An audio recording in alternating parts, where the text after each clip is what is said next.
Praise the lord. ప్రభు అయిన యేసుక్రీస్తు వారు ఈరోజు మనకు అందిస్తున్నటువంటి వాగ్దానం యోబు 17వ అధ్యాయం 9వ వచనం. నిరపరాధులు అంతకందకు బలమునొందుదురు. నా ఆత్మ భగ్నమైపోయింది, విడిచిపెట్టేసేందుకు నేను సిద్ధం. నా జీవితం దాదాపు గతించిపోయింది. సమాధి నా కోసం నిరీక్షిస్తుంది. మనుషులు నా చుట్టూరా నిలిచి నన్ను చూసి నవ్వుతున్నారు. వారు నన్ను ఆట పట్టిస్తూ అవమానిస్తూ ఉంటే నేను వారిని గమనిస్తున్నాను. దేవా, నీవు నన్ను నిజంగా బలపరుస్తున్నావని చూపించు.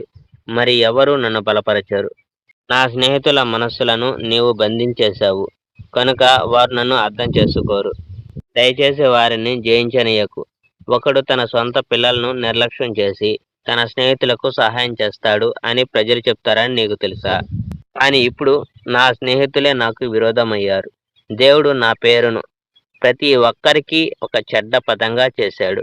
ప్రజలు నా ముఖం మీద ఉమ్మి వేస్తారు.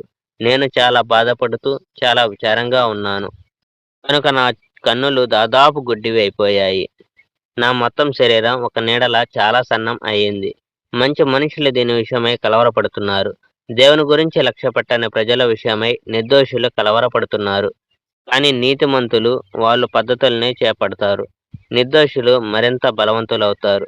కానీ రండి, మీరంతా కలిసి మొత్తం తప్పు నాదే అని నాకు చూపించడానికి మరలా ప్రయత్నం చేయండి. మీలో ఎవరు జ్ఞానం కలవారు? నా జీవితం గతించిపోతుంది. నా ఆలోచనలు నాశనం చేయబడ్డాయి. నా ఆశ అడుగంటింది. కానీ నా స్నేహితులు రాత్రిని పగలు అనుకుంటారు. చీకటి పడినప్పుడు వెలుగు వస్తుంది అని వారు అనుకుంటారు. Praise the Lord. May God bless our India.